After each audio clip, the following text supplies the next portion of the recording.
मैं असफल नहीं हूँ, मैंने बस 10,000 ऐसे तरीके खोज लिए हैं जो काम नहीं करते।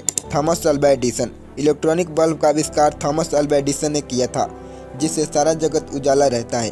कहते हैं कि बचपन में थॉमस अल्वा एडिसन को मंदबुद्धि कहा जाता था, लेकिन बाद में उन्होंने अपनी मेहनत की बदौलत ऐसा काम और मुकाम हासिल किया जिसकी चाहत हर व्यक्ति को होती है। एडिसन को अपने काम से इतना लगाव था कि वो अधिकांश समय अपने प्रयोगशाला में बिताते थे।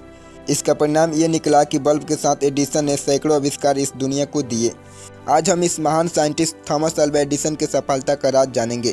कहते हैं कि हर कामयाब इंसान के पीछे एक औरत का हाथ होता है। ये कहावत एडिसन के ऊपर सटीक बैठती है, और वो औरत कोई और नहीं, उनकी माँ थी। थॉमस अल्वा एडिसन एक प्राइमरी स्कूल में पढ़ते थे।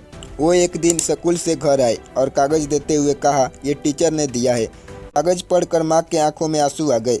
एडिसन ने अपने माँ से पूछा, इस कागज़ में क्या लिखा है? माँ ने कहा, इसमें लिखा है कि आपका बेटा बहुत होशियार और जीनियस है। हमारा स्कूल लो लेवल का है और टीचर भी बहुत ट्रेंड नहीं है, इसीलिए हम इसे पढ़ा नहीं सकते। इसे आप स्वयं ही शिक्षा दें। कई वर्षों बाद माँ गुजर गई, तब तक एडिसन फेमस साइंटिस्ट बन चुके थे और वो बल्ब और कई महान आविष्कार कर लिए थे। एक दिन वो अपने घर में पुरानी यादगार वस्तुओं को देख रहे थे। तभी उन्होंने अलमारी के एक कोने में पुराना खत देखा और एक्साइटेड होकर खोला। ये वही खत था जो बचपन में एडिसन के शिक्षक ने दिया था।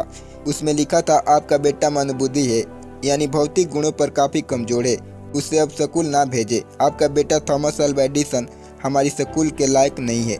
एडिसन कई घंटों तक रोते रहे और फिर अपनी डायरी में लिख दिया कि एक महान माँ ने मंदबुद्धि बच्चे को महान वैज्ञानिक बना दिया।